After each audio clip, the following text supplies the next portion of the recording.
Bagaimana proses terjadinya ereksi? Ereksi itu pertama ada rangsangan seksual.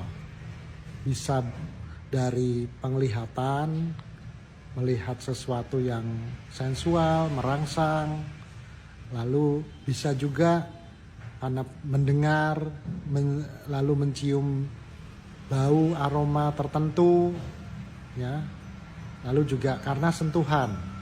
Jadi dari panca indera kita. Bisa juga dari imajinasi, ya. Jadi yang pertama adalah rangsangan seksual.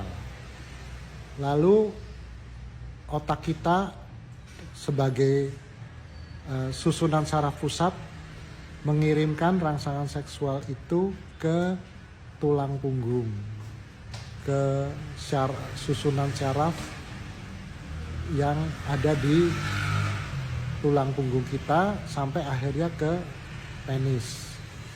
Nah, mengirimkan sinyal syaraf. Nah, setelah itu timbul pembuluh darah kita akan melebar. Pembuluh darah yang di penis. Pembuluh darah kita yang melebar sehingga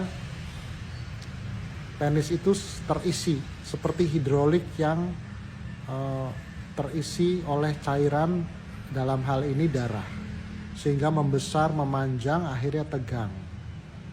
Nah, lalu jaringan di penis yang disebut tunica albuginea itu akan juga melebar sehingga dan menekan pembuluh darah balik, sehingga pembuluh darahnya terkunci atau terperangkap di dalam penis sehingga dia akan tegang terus.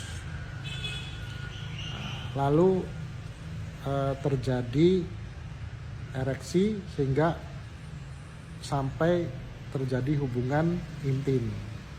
Nah, saat itu juga ada hormon testosteron yang mengalir di tubuh, itu juga berpengaruh, ya, berpengaruh hormon seksual sehingga kita merasa terangsang. Nah, ada juga faktor psikologis yang membuat kita itu merasa nyaman, merasa enak, merasa terangsang, merasa nikmat, sehingga proses hubungan intim dan ereksi itu berlangsung. Nah, itu proses terjadinya ereksi. Lalu terjadi hubungan intim, lalu terjadi ejakulasi. Ya.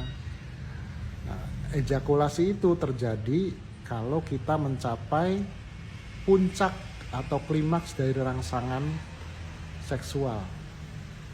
Nah, otot-otot di daerah penis, pembuluh darah sperma itu akan berkontraksi secara berirama sampai spermanya itu keluar dan muncrat keras. Nah, itu ya, jadi proses terjadinya ereksi dan ejakulasi. Kalau ada yang belum jelas, ya, kenapa bisa terjadi ereksi yang baik, bisa terjadi ereksi yang kurang baik, coba nanti tolong ditanyakan di kolom komentar, ya.